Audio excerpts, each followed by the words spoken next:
what do you think of my green mood lighting for Godzilla? For Godzilla. Yeah, see, I think you've thought of everything. I am talk about production. You know what I mean? Yeah. I'm all in. So is that nuclear waste that is glowing? I'm radioactive. Yeah.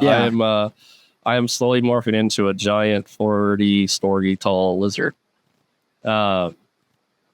A meaner version of me would have said that didn't actually take as much as he thought it did, but like I said, a meaner version. When I say it like this, you would never say something like that. When I say it detached like this, that removes me from the situation, and then I don't have to be culpable. Welcome to the Voyage Podcast, a show that traverses the oceans of myth and legend through the lens of Catholic theology and philosophy.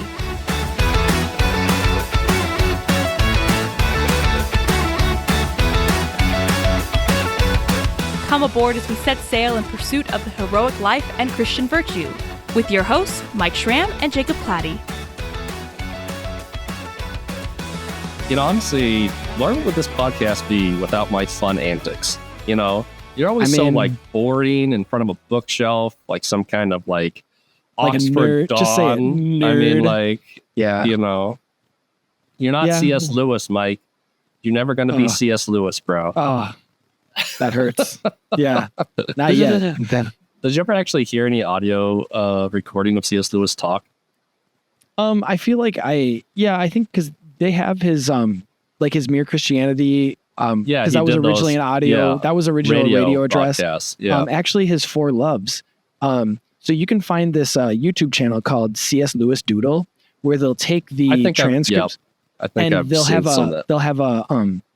They'll play it over a hand who will be drawing like the concepts that he's talking about. And I actually use that for when we do the Four Loves, because I do the Four Loves as one of my units for my students. And so I'll use those where, you know, we'll kind of like watch and we'll pause it when he draws like this picture and he talks about this concept. Not when I say him, not C.S. Lewis. It's the guy who makes the videos. But then it's C.S. Lewis's voice, as far as I know it is. Well, and so what I was getting at is like, he sounds really nerdy. Like he doesn't sound like I want him to have like a like rich British baritone, and instead he's like foppish. C.S. Lewis had like a foppish accent. And you know who has a really surprising voice, especially considering his size? And like you said, you expect this like big kind of booming, but G.K. Chesterton had like a high voice. Which I guess I could kind of see that. I was surprised. They say Abraham Lincoln had a high nasally voice. Was it shrill? It was shrill. Well, you watched Lincoln, right? The Spielberg flick from 10 years ago. No, you haven't seen watched that? Like any of those. I have not. Oh, hey, dude, you got to go check that one out. Oh yeah, right after I watch a million monster movies, I'll watch Abraham Lincoln. Yes. There are a million monster movies too. Are you talking? Is it the Daniel Day-Lewis? Yeah, and he does an awesome job. Okay. And I feel like he does a good job bringing to life what Lincoln's voice is supposed to have sounded like. So anyway, will my mind be blown, Jacob? If I watch it, will my mind be blown if I watch that Lincoln movie? Too soon? Oh, what? I don't know. 200 years isn't enough time. Are you a great grandson and that I just offended your great grandpa? That was some pretty dark humor. But you know what was also full of dark humor? 1954's Godzilla. Oh, really? What a transition. That felt so natural. I mean, honestly, I would have never made that transition. So why don't you take us away, Jacob? Welcome to this.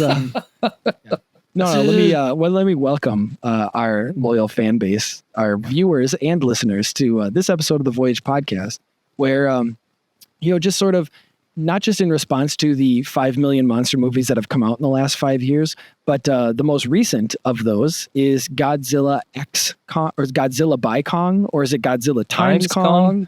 Like, can we go back to using English in our movie titles? How many rows of Godzilla with Kong? Like, what's the product? What is the product of that math equation? Yeah, but anyway, I don't know. So Godzilla X Kong equals Jesus. That's what the title is going to be, right? That's good. That's how you finish the equation. What I'm going to do is I'm going to call this Godzilla v Kong X Christ. to the Holy Spirit's power, to the Holy Spirit power. What other order of operations? It'd have to be cubed because of the Trinity. Oh, very good. Yeah. Yes. So how many order of operations can we fit in there? But anyway, so we're going to talk about, it's going to be about a lot of the sort of monster movies and again, the common themes, because that's always the thing that, at least what I think is most interesting, is we can take all of these different properties and you might tell us a story of like one of these movies or one of these stories, but then how do we find that common thread, that common theme amongst all of them? And that's what we're going to kind of get into for the most part, right? Well, and I've been a big fan of Godzilla my entire life. Like some of the earliest VHSs, that's right, VHSs that I had were actually old Godzilla movies. So some of my earliest memories are of being probably like 4 years old watching. Are you recording this from your retirement home, Jacob? Is that where you're? My big green radioactive retirement home. Under the sea, because as we discovered in 2019, that's where Godzilla goes to retire. That's the place of the underworld. That makes sense. It does, and we're going to get into that. Yeah, I love Godzilla. I've loved Godzilla my entire life, and also grew up watching King Kong as well. So this is another Jacob episode, basically, where it's like I'm pretty excited about this franchise and these movies. You know what? You've been doing all the background work, so I'm just gonna let it. I'm not even gonna complain. I'm just gonna. We sure have switched roles, haven't we? I'm gonna be a gracious guest. I'm gonna be a gracious guest. You're gonna sit there and just pick apart and make fun of the thing that I'm, hold close to my heart, right? So that's something how this feels. Yeah. That's how this feels.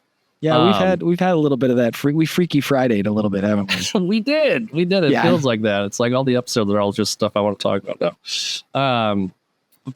No, these are cool. These are cool properties. I can't promise you the quality of any given movie you're going to watch is going to be like high end, top grade quality. But you know what? They sure are a lot of fun. Well, and this is more of the monster Godzilla and the monster King Kong, right? Is that kind of the question? Well, maybe the question mark should be after the Godzilla too. Is Godzilla the monster? Who's the real monster, Jacob? Maybe it's us, Mike. Maybe it was us the whole time. Whoa. It was the friends we made along the way, or the bombs we built. Our zombie episode, or like every movie nowadays is just taking a conventional monster and making it a mirror to all of us. I mean, isn't that Frankenstein? Isn't that, it's almost like it's been played out. But anyway. But honestly, though, isn't that the role of the I know I'm kind of riffing a little bit, but like that's the author is it's taking the unexpected. That's the mirror that we would have never accepted if it was just, hey, you're doing a bad thing or you're being a bad guy or this is a bad part of humanity or, a difficult part with humanity. But it's dressing it up in this way that's presentable or acceptable. So it's like, if I just told you, hey, lust is really bad, lust sucks the life out of the romantic partner, then that's you're not going to want to accept that. But if I showed you Dracula doing it, you shouldn't kidnap blonde bombshells and they take them to your giant mountaintop cave full of bones. We're sick of that message. We've heard all that. Yeah, but if I showed you Dracula doing it and you're like, oh, what a monster, and be like, so that's a bad thing. You agree with me? It's a bad thing too. So anyway, what you're really getting into is a lot of the themes from King Kong itself, right? Yeah. So, and I think that's actually where I want to start is talking about King Kong and how he's been played across movies in time or whatever, and then we'll get into Godzilla, and then we'll kind of wrap up with common themes from the two. So I actually am. Yeah, I've seen all of these movies many, many times. I've started all of these movies many times. many times. This is a little insight into Jacob and my text conversations when we're planning episodes. You should really watch this one, and I'll text him the next morning. I started it, and I fell asleep. Never follows through. Evidently, he is just not captivated by these kaiju films, but you'll come around one of these days. And the thing is I generally trust your recommendations. It's just circumstances being they what they are. They just keep biting you because they're no good.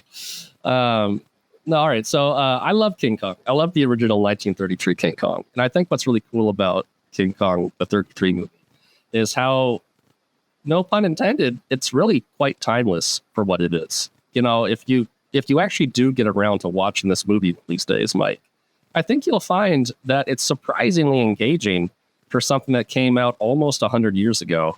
And the actual special effects they use in it and things like that, obviously you're looking at like a stop motion Kong character, but he's full of character and full of life. And the different techniques they use must have blown people's mind. It's not like a marionette puppet. It's not like a it's not, he's not on strings. Yeah. Or, like the planes that are flying around King Kong is like, you can see the string that they're pulling. Right. It's like a mobile over a baby's crib. That actually would be a really fun idea for a mobile, actually, is you have King Kong in the middle on an Empire State Building, and then the what flies around it are the planes. Yeah. Wow. That's actually genius. If you found that on Etsy, you would buy that. Yeah. If you saw that on Etsy, you'd buy it for your baby still needs it. Yeah. I still got kids. You wouldn't even waste that on your own little kid. You put it over your own bed. Yeah. I would put that over my own bed. Yeah. Right. Like, come on. Be like, so cool. So what's interesting is that King Kong came out in 1933, and then in 20 years is when 1954 Godzilla comes out, right? And so I think that when you watch the original King Kong and the original Godzilla, there's a crazy amount has happened in history, basically, between 1933 and 1954. You don't say. And, yeah, that was kind of some big history years, and you can see that the themes are very similar to each other in these two movies, but humankind is at a very different place in its like engagement with reality circa 1954, right? And the fact that one of these is told from, basically a Western American perspective with King Kong pre-World War II, and the other one is told from a Japanese perspective post-World War II, also kind of flavors these two movies, King Kong as a movie belongs to this kind of lost world genre, right? Which was really, really popular in kind of pulp fiction at the time. Kind of started out with Jules Verne a little bit, right? But, he did Journey to the Center of the Earth, things like that. But by the time you get to the actual 20th century, you have Sir Arthur Conan Doyle, and you have Edgar Rice Burroughs and things like that. And they're popularizing, Conan Doyle wrote The Lost World, right? And then Burroughs, he wrote The Land That Time Forgot. And there's also another riff on Going to the Center of the Earth, which is At the Earth's Core by Rice Burroughs. And I've read many of these kind of pulp novels from back in the day. I really enjoyed them. They're just really imaginative and fun. But that's what King Kong is. King Kong is a big screen version of this really popular form of genre that was, present at the time. And it has all the notes. It has all the notes of it. Well, and what I was thinking, because you mentioned Jules Verne, who you did Journey to the Center of the Earth, which is Jules Verne, right? That's true. Yeah. And then he also did Around the World in 80 Days. And so his, a lot of the stuff that he does in his sort of almost like proto sci-fi, I mean, because this is also around the same time that The Time Machine is being written by H.G. Wells, is right. It's sort of this around the Industrial Revolution, modernity, man is the measure of all things. We're going to, tackle we're going to put nature on the rack. And so, and I was even thinking King Kong is sort of the response to the, World War I and sort of the crumbling of that modern kind of mindset that man is the measure. And like you said, we kind of joked about before, maybe man is actually the problem. There's another short story by E.M. Forster called The Machine Stops, which was written in 1916 or 19, I can't remember the exact year, but it's early 1900s as well. And it's a lot of those similar sort of ideas or similar themes. Especially King Kong. And this will get really interesting when we really get into the themes of it. That he is actually both a kind of representation of humanity and also at the same time a representation of nature bigger than humanity and things like that. So when you start to explore what's happening in the King Kong story, your empathy is constantly is flipping back and forth between the human characters and the Kong character. And the movie does this balancing act, this juggle between those two perspectives. But I actually think is, maybe Frankenstein's the only other kind of movie that like has that same level of like you both sympathize and are horrified at the main creature kind of thing.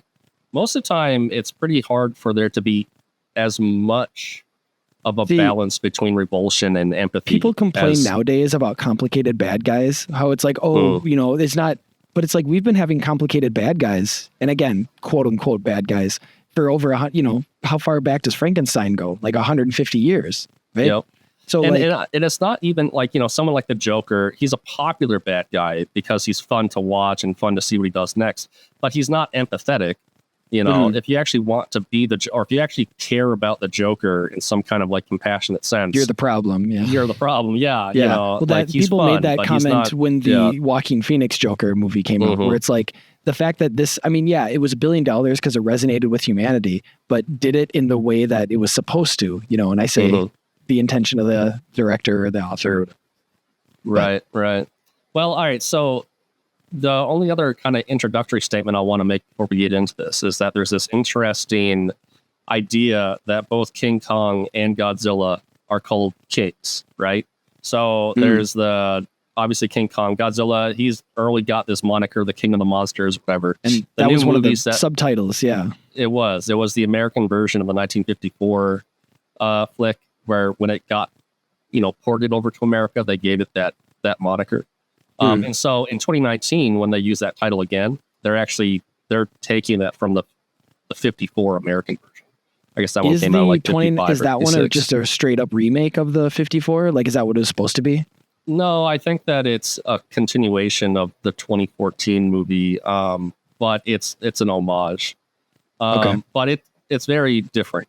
It's very different from either the American or the Japanese version. It's kind of like how every zombie movie has to have a reference to Night of the Living Dead. Like, yeah, a little bit. Which because I actually watched that one, the most recently, like after all the other zombie, properties and stuff. And so it was kind of funny to see that and be like, oh, I remember seeing that reference, or that reference makes sense now. Sure. Sure.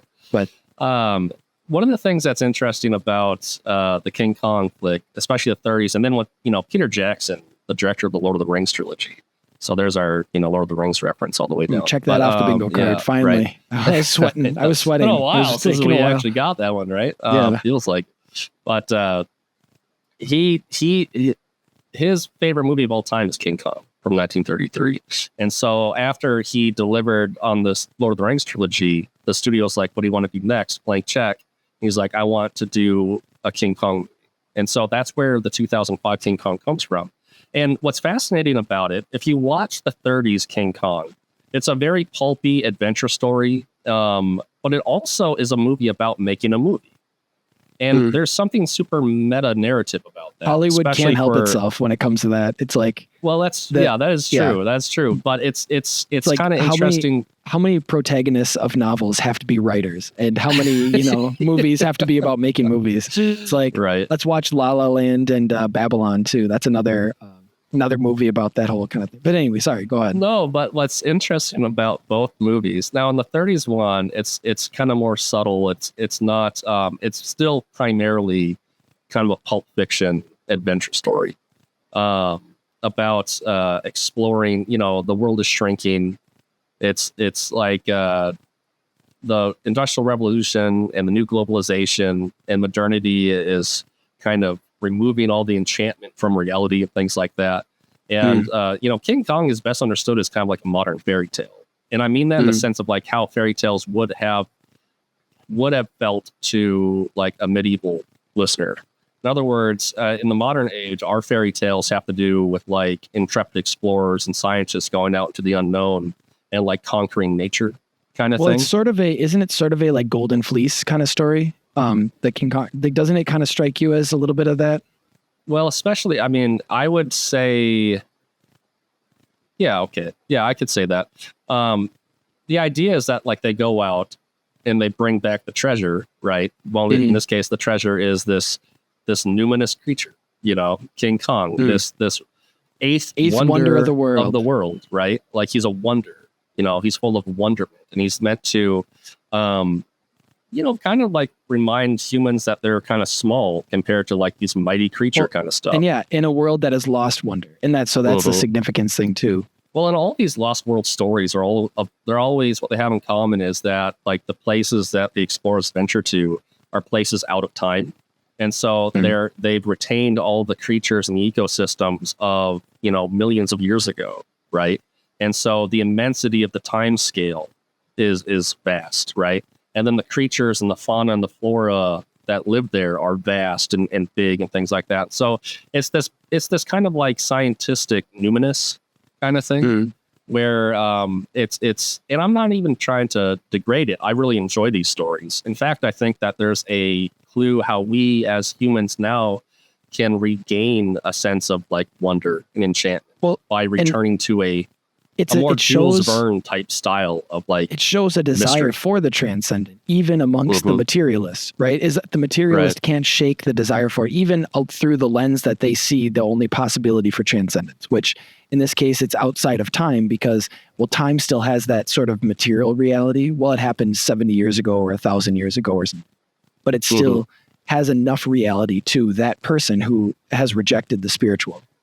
And so it's always in the Kong style of narrative, it's always going to the edge of the world, or in some cases going underneath the world, right? Going into the underworld, again, all very fairy story, right? But it's always about finding the unknown. We're going to go find the unknown. And obviously the through line, what makes Godzilla an inversion of that 20 years later is post World War II, post Hiroshima and Nagasaki. Now the unknown is terrifying, right? Before it's coming to us. It's on the move, right? Yeah. Well, and so in Kong's case, we go out. We bring it. Man conquers nature, right? So like, man goes out into nature, finds wonder there, and then bottles it and brings it back to civilization so they can sell it for money. Pays paradise and puts it in parking lot. Right? Yeah, exactly. Right. Like, and then what happens though is the wonder gets loose and it wreaks havoc and chaos and whatever. And so, we talked about how these creatures are like gods, right? Like kings, King Kong, ancient people, their kings were gods, small g gods or whatever. And so the idea that we use these king monikers for these two creatures, it's not a stretch to point out that, they're worshipped, like even in the Godzilla universe, characters like Mothra have a pagan worship relationship with like their island communities, right? So this theme of these creatures being godlike creatures is very textual in all of these stories. But what's it sound like to you when I tell you about small g gods coming to humanity and, giving them knowledge and technology, or being ultimately destructive for the human condition? Is that Jonathan Pajot I see through my screen? Is that yeah? Who's that? Is Jacob? Is Jacob still here, or did he? Yeah, he transubstantiate into somebody else? Lord of Spirits too. I'll take Father Stephen the Young. Oh man, but if only. Yeah, I know, right? If only. Yeah. Yeah. So anyway, all of these themes of going out into basically the edge of the world for high adventure and bringing back enchantments or whatever, but also simultaneously killing it, because that's also the thing that happens is like when you explore it, when you bottle it, you kill it. And that's King Kong, it's doomed. It's a tragedy. There's no mystery anymore. You've put brackets around it. You've killed it. You've defined it, which means of limits. You've limited it. Yeah. And Peter Jackson's movie from 2005, this was a movie that got mixed reviews. And I don't think it's perfect. I think it's a little too long. I think that like there's reasons why people can criticize this movie. But the more I've rewatched it, the more I've really come around on it. I think that it's actually a really great philosophical reflection on all kinds of stuff in unexpected ways, because like you have all those themes that were present in 1933, but Peter Jackson really puts them front and center. And so, whereas in 1933, Carl Denham is the filmmaker, he's like safari styled guy. You know, he's a filmmaker, but he's more like a dude with an elephant gun going out to like film, you know, animal pictures, and because it's adventurous, and he's like a manly man and things like that, right? Whereas Jack Black's character in the 2005 flick, he's kind of a psychopath. And it's basically, there's like a lot of commentary in the 2005 one where he's ruminating on the idea of like, do movies kill magic? And does filmmaking, you know, these movies are here to bring magic to you. But the actual system of producing movies is monstrous, basically. So he's got some really kind of like, you know, but it's like, Peter Jackson, what are you trying to say? Well, you know, like when you're a filmmaker in this movie is someone like, who's a charlatan, and he'll basically put anyone's life on the line or his obsession. He points one finger at us, but he's pointing 3 fingers back at himself the whole time. You know. Now I want to say, so like one of the things that is interesting about, and Peter Jackson, like this is consistent with his Lord of the Rings movie trilogy, is I have seen that King Kong movie, actually, the Peter Jackson one. Is he's really good at the romantic. And I don't mean romantic in terms of sexual. I mean romantic in terms of high idealistic, right? Like, like 100%. And he does that so well in Lord of the Rings, which is why people weep, they sob at the Lord of the Rings movies, even if they haven't read the book, even if they're not, you know, Christian or Catholic, they don't get those connections. They still can see they want so badly the ideals of Aragorn or of Frodo and Sam, right? The friendship and all that stuff. And so like, and it's the same, you know, it's similar thematically in Kong when it comes to the romantic. And I don't just mean Kong liking the girl, right? And picking up the girl. I mean, you know, isn't there the line that it was beauty that killed the beast? Or that's from the original? I don't know if they use that in the new one. It is. Yeah, no, there's it's a made up, you know, Arabian proverb or whatever. You know, the beast looked upon the face of beauty, and from that day on, it was as one dead, or something like that, which sounds old and cool, you know, but yeah, they just like made that up. And it does resonate actually with, I mean, classical philosophy and Catholic theology. And I would imagine Orthodox theology too, where, you know, when we talk about the transcendentals, that God isn't just another beautiful thing or something that participates in beauty, but beauty itself. And we know, going back to the Old Testament, you couldn't look upon the face of God and live. You can look at beautiful things, right? Things that only share in God's beauty, but aren't beauty itself, because it will kill you, right? It's a death by holiness, to quote our favorite podcast, Lord of Spirits, right? So there you go. You get another. So it's like, it's the same kind of idea where, you know, like you said, whether it's made up or a real proverb, in this sense, it's a King Kong proverb, that you look upon beauty and, you know, it will kill you, not in like the bad sense, but like you will give your life you'll sacrifice your life for beauty. And now you can be wrong about what that beautiful thing is. Like we can have a mistaken notion of God, but when we are captivated by beauty, we can't help but give our lives to it.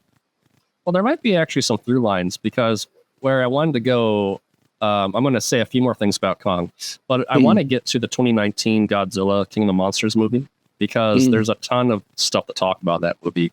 But one of the through lines is that you have characters.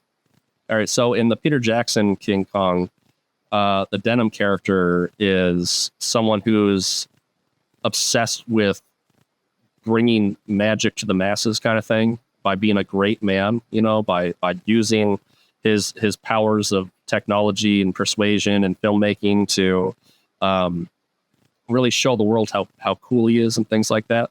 And so on the one hand, there is actually something commendable about wanting to bring wonder to people. But if your heart's in the wrong place, you know, it can be pretty bad. In the King of the Monsters movie from 2019, you have that same idea where there's an organization called Monarch that is basically enigmatic. Sometimes they're good guys, sometimes they're bad guys, frankly. But they're full of people who are trying to do the right thing anyway. But some of those people end up doing the wrong thing because they're doing it out of a place of respect. Wink, wink. What's it called again? You know? Yeah, right? I know. But they're doing it in a bad way, and it leads to destruction and things like that. So, yeah, if you try to play with God like a toy, you know, this all, the idea, like, it actually kind of reminded me of like Ananias and Sapphira out of the Book of Acts. It's not quite the same thing because they weren't trying to like make money off the church per se, but it's this kind of crass, you're bringing the idea of like your own personal desires and your own personal gain, and you're approaching God with it. And I think it's because you put Tower of Babel, and on the outline, and that I think is very fitting too, right? Because the idea is, you have what was the Tower of Babel? It was a big ziggurat, which wasn't just a tower for a tower's sake; it was a temple. And the thing about that too that is never really considered, but like God, like, because what do you have at the top of a temple? You have the altar, right? That's the meeting place between humanity and God. And so God comes down to our level at the point of sacrifice at the altar. But the thing about that is what made the tower problematic, like I said, wasn't just the people are getting too big for their britches. It was that they were trying to, by creating the tower themselves, because God had already given us raised spaces on the earth, right? God had already given us mountains. And so our participation in that was by walking up the mountain, which has always had a connection to pilgrimage and spiritual growth in Christian history. We're supposed to meet God by the means that God has given us. God already gave us the altar at the top of the mountain, but when we try to create our own, then it's like us putting God in a box or us meeting God on our terms and not God's terms. And that's chaining up Kong. That's chaining up, the monster. There is some interesting, one of the things I kind of briefly touched on this a little bit ago. Kong has a really interesting like relationship with humanity, right? So, and you could almost get a little bit of a kind of Christological nuance here, to not be, too superficial, but like he on the one hand, he's the most human of these numinous creatures, and the one that has the most direct relationship with humanity and whatnot. But on the other hand, he is inhuman, and he is bigger than humanity, and he's not. So you kind of have a dual nature, and not just in the creature, like not necessarily in the stories per se, but in how the story, like the actual animal Kong. I'm not saying as a dual nature, but the story treatment of Kong has a dual narrative about who that creature is to humanity. It's a liminal space too, because it's like the most evolved of the apes, but not quite human too. So it's in that space where it's a transition point. So that's where you get a little bit of both too. Well, and so to really kind of slather on the Christological references here, you're talking about the Tower of Babel, right? And you're talking about what's at the top of towers, but the sacrificial place, right? Well, so what does I can't just interrupt me. What does Kong do at the end? He climbs the tallest building in town. He climbs the highest building that we've constructed. And that's our Tower of Babel too. Skyscrapers are civilization. They're the high place of civilization or whatever. Who's our God, right? Our God is money in this. It's all, It's 100% all there. And what happens? He climbs to the top and then he dies. He's sacrificed. Modernity comes swinging in on biplanes, World War I era biplanes, and the modern world kills the eighth wonder of the world, this enchanted creature, and he falls. And it was, going also tying this all back into the whole beauty killed the beast thing. The only reason any of this even happens is because Kong is enamored with the girl, right? But the only reason the girl is even there is because the audiences demand it. So in the 33 version, and I also am pretty sure in the 2005 version too, they say the same thing. Where there's a point where like Carl Denham has all this animal footage. And they're like, we don't want animal footage. We want a girl. We want a love interest. We want romance to, not the high romance that you were talking about, but even the superficial romance. The reason why they share the word is because there is a level of highness to both personal in our human romance experience. It's the thing that pulls us out of ourselves most easily or most. Right. Exactly. Yeah. It's adventurous. And there was a reason why, like in ancient, pagan societies too. And this is why you'd have like the temple prostitutes, and you'd have like, they saw it as a sort of ecstasy, right? The marital act, to, put a fine term on it.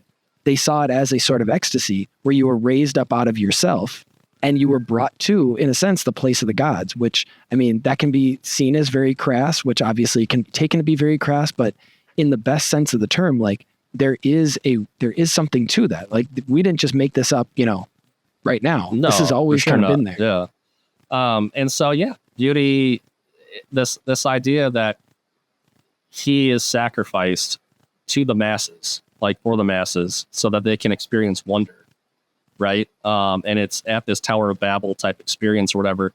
I do think that the symbolism is getting a little mixed up and jumbled in the sense that it's not necessarily like a good or a bad continuity, but the elements are there. The visual elements are there, and they do invoke these themes, right? By the time you get to Godzilla 20 years later, after World War II has happened and things like that, you know, the enchantment's broken.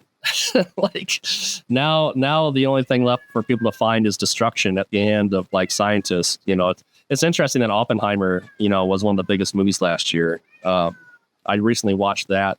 If you watch the 54 Godzilla, both the American and the Japanese one, Dr.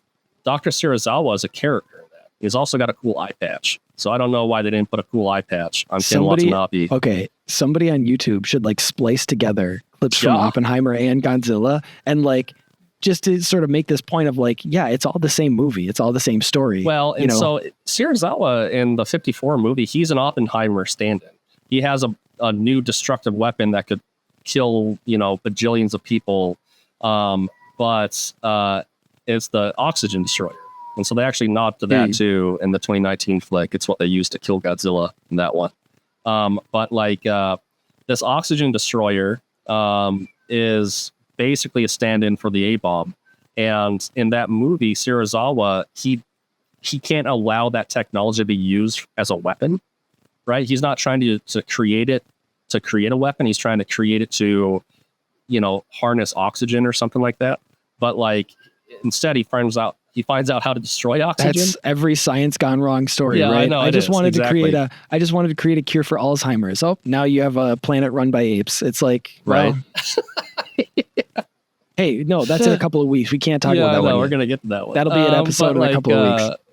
Yeah, and so he actually ends up dying with they use it to kill Godzilla in 54, but he sacrifices his life with it because he doesn't want to be Oppenheimer. So, like, you know, contrasting the biography of Oppenheimer with this Japanese fairy tale from 1954, which they have an Oppenheimer stand-in, is kind of interesting to watch. But yeah, now it's the atom age, the atomic age, and all these big monster movies are going to start happening in the 50s and, you know, kind of into the 60s. It's all about how, we've opened Pandora's box. Oh my gosh! You know, science. The fact that there's like a million monster movies, that's like the proliferation of nuclear weapons, Jacob.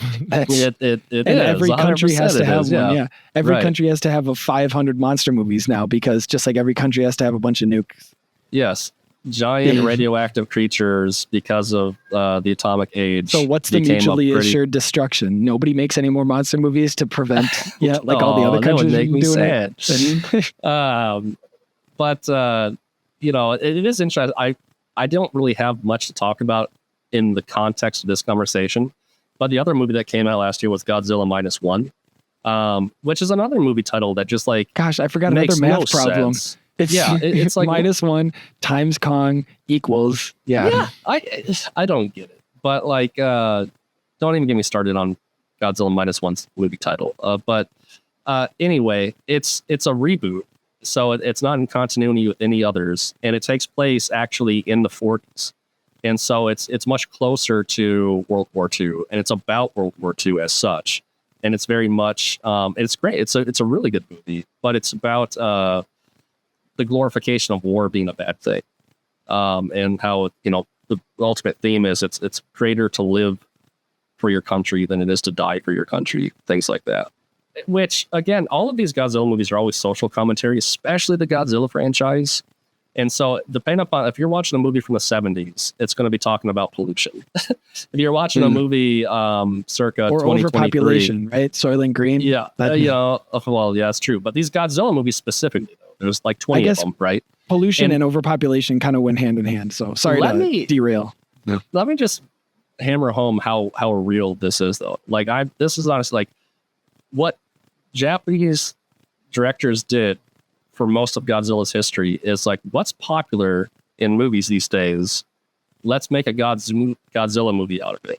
So if you go and you watch, Godzilla versus Mechagodzilla from like 1973, 4 or something like that, the bad guys in that movie are talking apes because Planet of the Apes was really popular at the time. And so they took Planet of the Apes and they turned it into a Godzilla. It's shameless. It's shameless. All of their movies are like that. But what we need an AI Godzilla, like either a virtual Godzilla that, Shameless might, like, sometimes it's shameless, sometimes it's poignant. Like Shin Godzilla, that's the one that came out, I don't know, about 10 years ago. But that was a direct commentary on the nuclear. Remember that kind of tragedy and Chernobyl.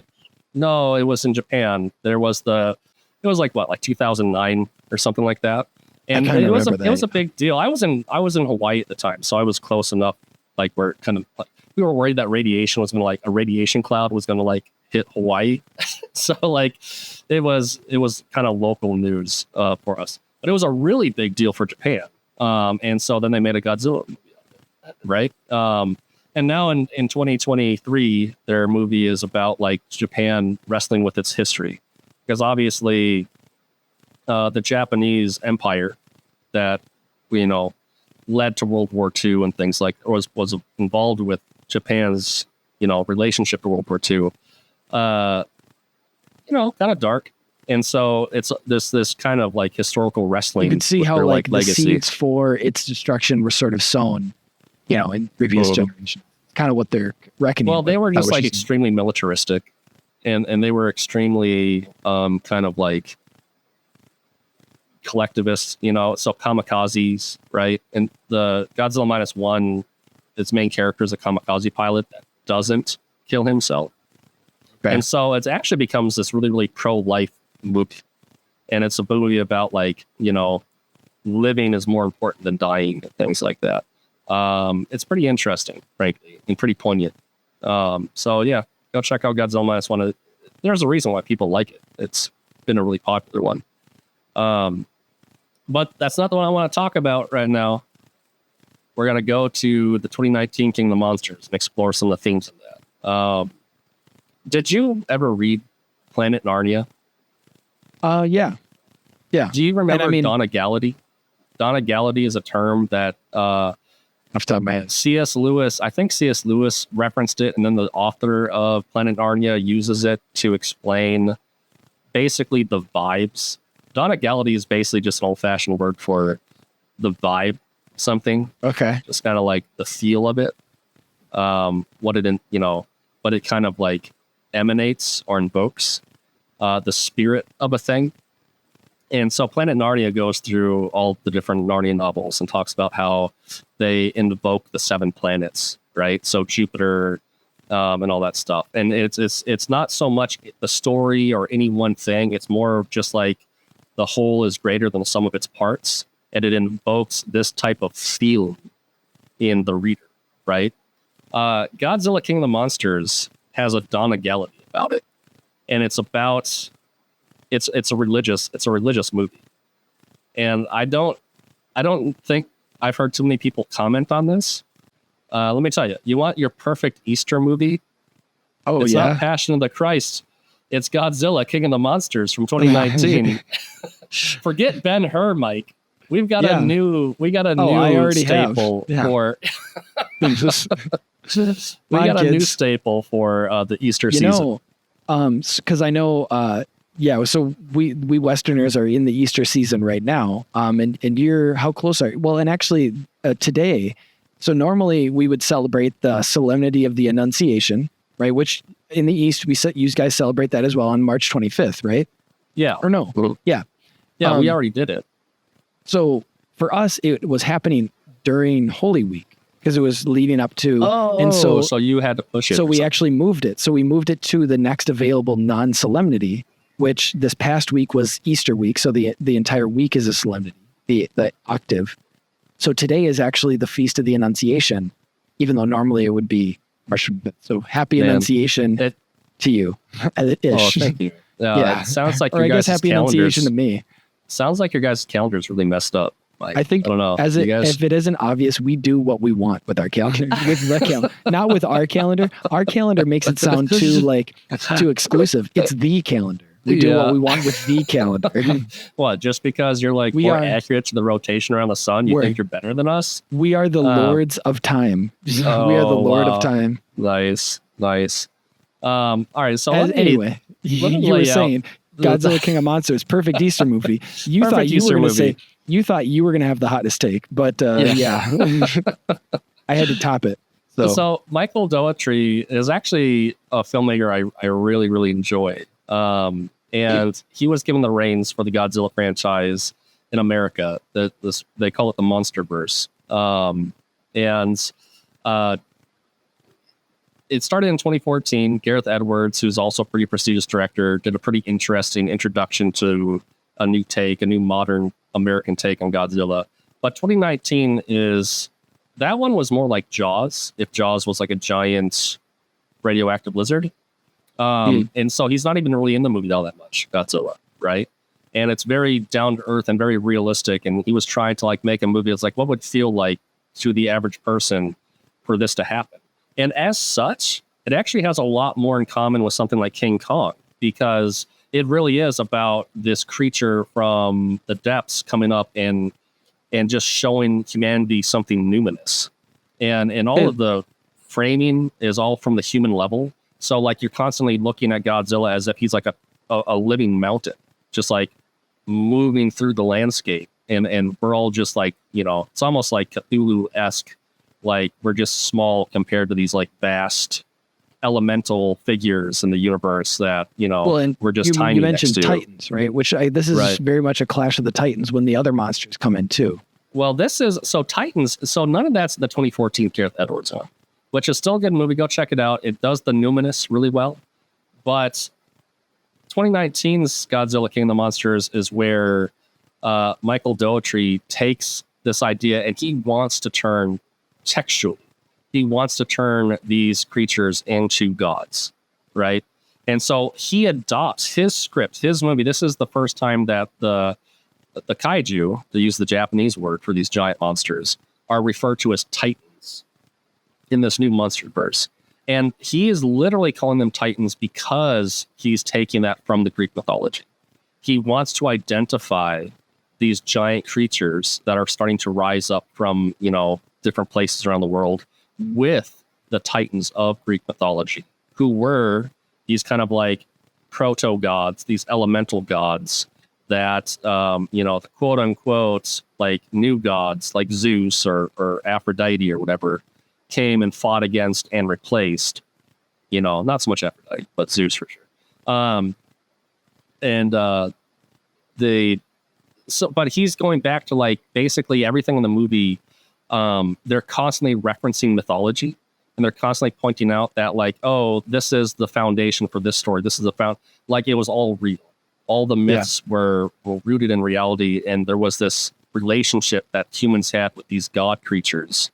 Which that roamed the earth is 100% unironically like true. So that's like it is. It's like pagan. It's paganism. It's like only instead of it being kind of like possession thing, there's actually like giant creatures, right? Which again, very King Kong like as well, because that's his relationship to the inhabitants of Skull Island in the 30s movie and in the 2005 flick.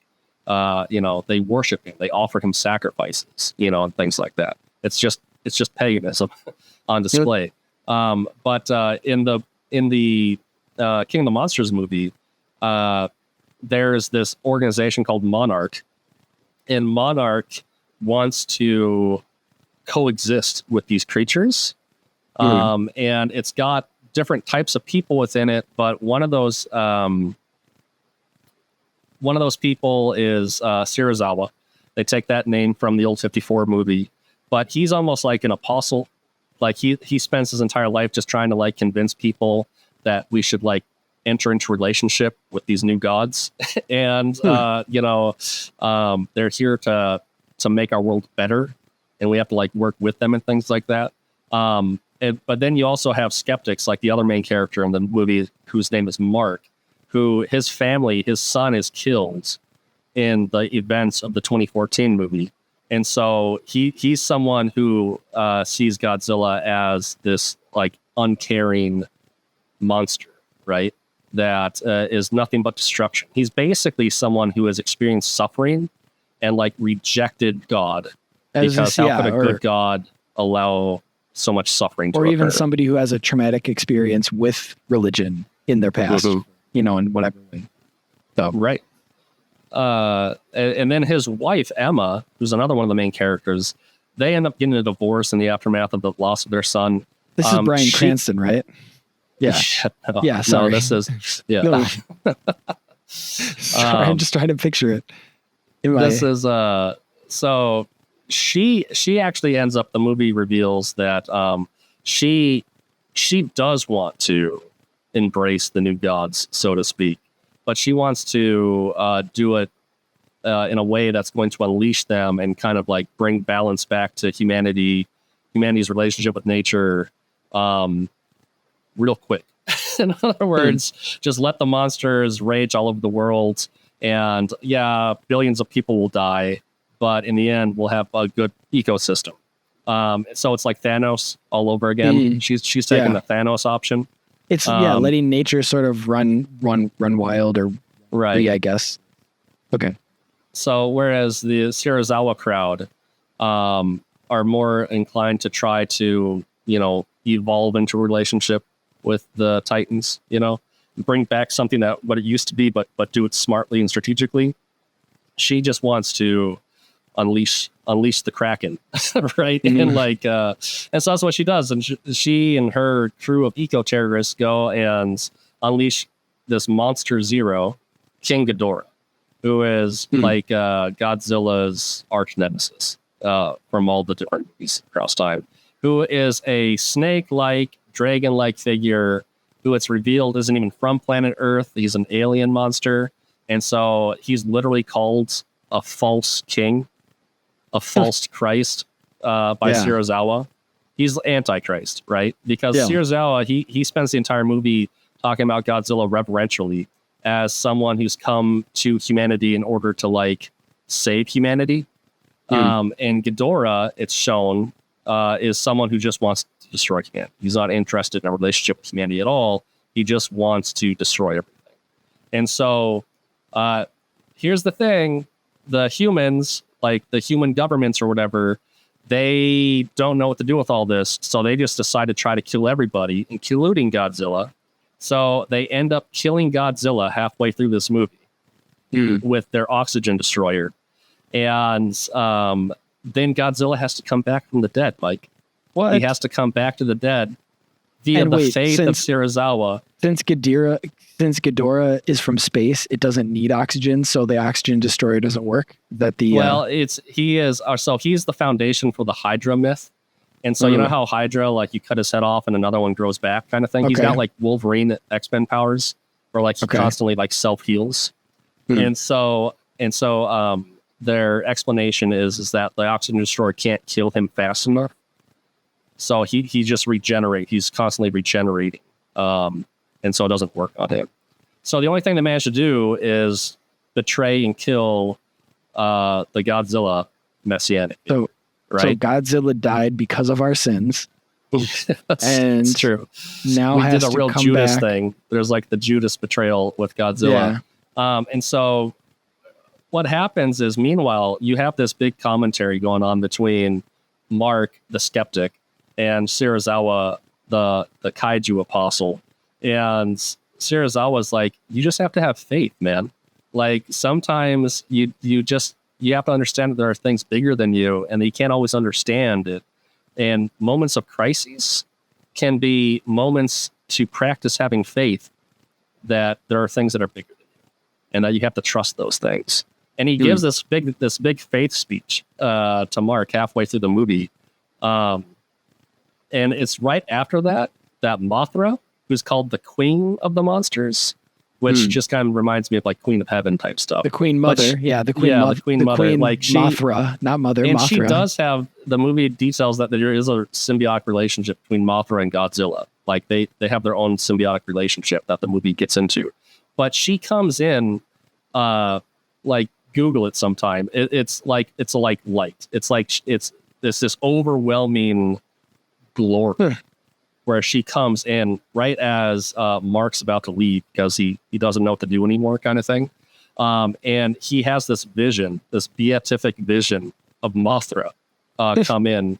And the movie puts a lot of emphasis on this moment. It's like it's what breaks his skepticism. And it's the beauty of Mothra that opens his eyes to like her benevolence and how these creatures aren't here as uncaring, mass destruction monsters. Well, and but if you they're actually compare here to like help humanity. That winged creature with the other one, the one has the dragon bat-like wings, whereas Mothra is going to have the more bird-like angelic wings. And so it would kind of fit, right? Of course, she's a butterfly, right? Yeah, and you have to know who's the good guy and the bad coming guy. Back to life. Resurrection, going in, sure. She's a resurrection symbol, and that's going to play into things, right? So what she does when she shows up and Mark sees her, she actually she has a symbol being sent to Godzilla. So turns out Godzilla's not full dead, Princess Bride style.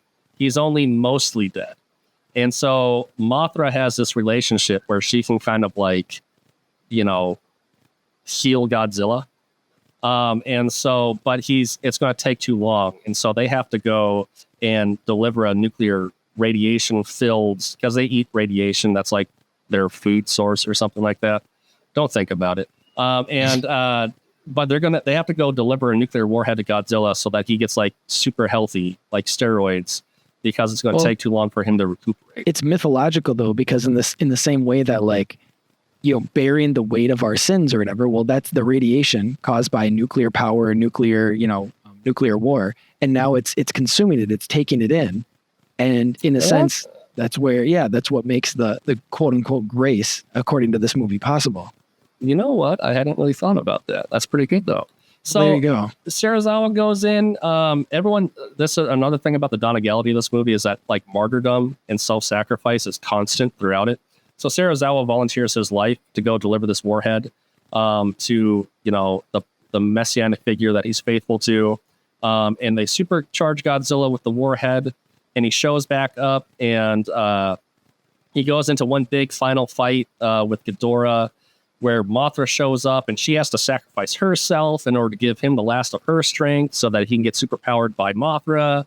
And then Emma, the woman who wanted to unleash chaos on the world, but now she's repented and seen the error of her ways, she sacrifices herself in order to, lead Ghidorah away from her family. So everyone is just martyring themselves like left and right in this movie. And it's basically just one big story about sacrifice and redemption and Godzilla coming back from the dead to save us from Satan. And it's an underworld motif because where he's going to recuperate is literally under the ocean in Atlantis. That's where his thing is. So it's pulling at everything. It's just a pastiche, as you want to say. That's that Donegality thing that I was talking about. Well, and I was actually going to mention when you mentioned is it Ghidorah? I want to make sure I say it right. It actually is reminiscent of, and I'm probably thinking about this more so because we're actually going through Dante's Divine Comedy in my classes right now, and the depiction of the devil at the bottom of Inferno, at the bottom of hell, he retains his angelic nature when he fell. Right, he was created as an angel or as a seraph, and then he chose not to serve God. He fell from heaven. He retained it, so he still has his wings, but they're not angelic wings; they're bat wings. And because his desire was to be worshipped as God, so in a sense he was trying to take the divine nature in the same way that he tempted Adam and Eve to take of the fruit, take grasp of the divine nature. In a sense, he got what he wanted. So how is he depicted in Dante? He has three faces, right, or three sort of heads. It's really three faces. Yeah, you're right. Because he wanted the Trinity, right? He wanted the Trinitarian life, but he wanted it on his terms, or he wanted it through the lens of power.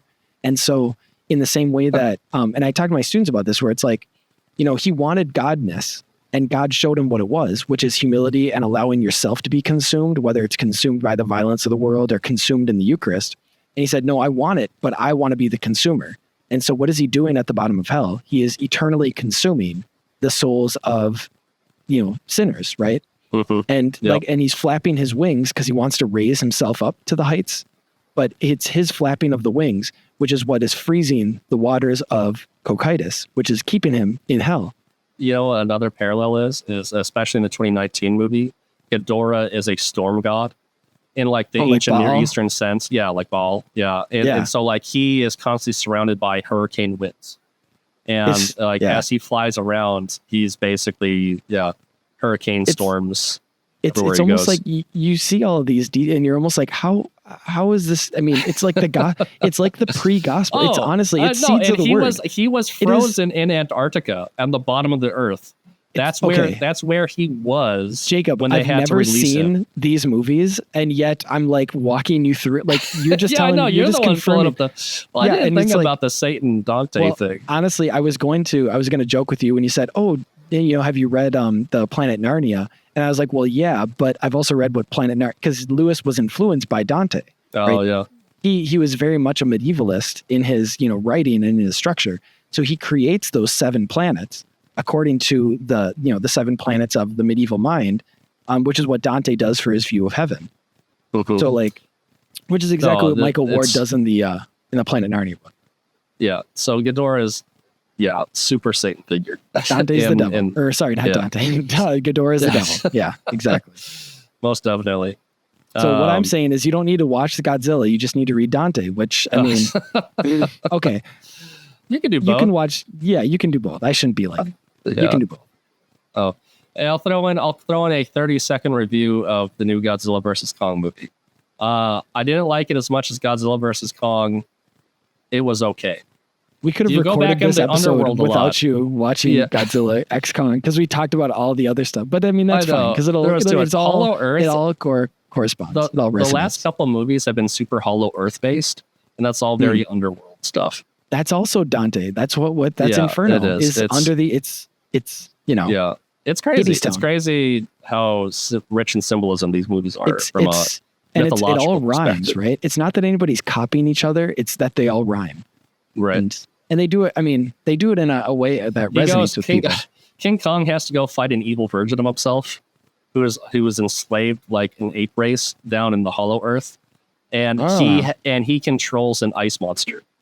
So the evil Kong is called Scar, and Scar Bizarro Kong, I think is what. Yeah, he's like Bizarro Kong. Yeah, but he actually controls an ice creature that can like freeze things. So if you want some more Divine Comedy references, and that's St. Paul, right? That we were once slaves to sin, sort of. In the kingdom that the evil Kong lives in is like a flame, hellish kingdom. This is like it's like the people who these are supposedly non-Christians who make this, and yet they are presenting the gospel in a way that's more compelling than 90% of the homilies that when Kong gets there, like they discover an ancient civilization of humans that are still worshiping gods. And Mothra has to come back and like also help everyone. So you got the beatific vision. She's golden this time. So she's like glowing all golden and stuff like that. And so Kong and Godzilla and Mothra team up to defeat the evil Ice King. Is that 3 of them? Did you just have 3 of them?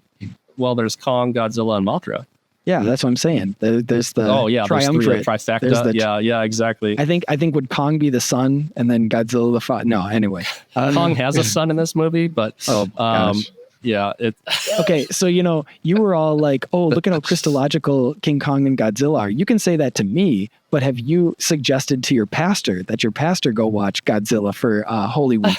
Or like maybe you'll have a screening. We should cancel services and just like have a showing of Godzilla and Kong. For Vespers this evening. We're gonna have a showing. We're gonna update things, Yeah, for the kids, for the youths. I'll call it the Norbis Ordo service. Ooh, shots fired. All